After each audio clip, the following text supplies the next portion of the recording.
Sini Kufte. How do you explain this? It's like a meat pie stuffed with meat and roasted to perfection. I'm sure it has many names. Koobehbah in a tray? What do you call it?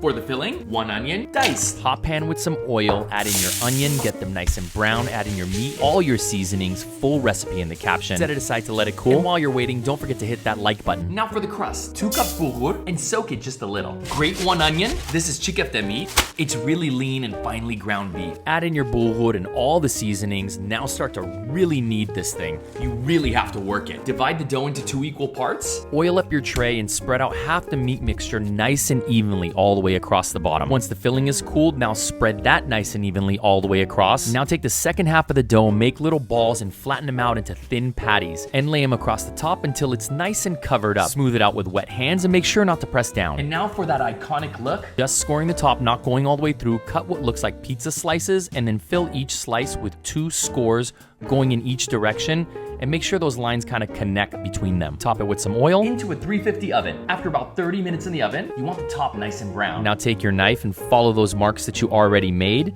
and there you have it. A beautiful, simple dish, just like you remembered, that'll bring you right back to home. Some people put lemon. I like a little hot sauce.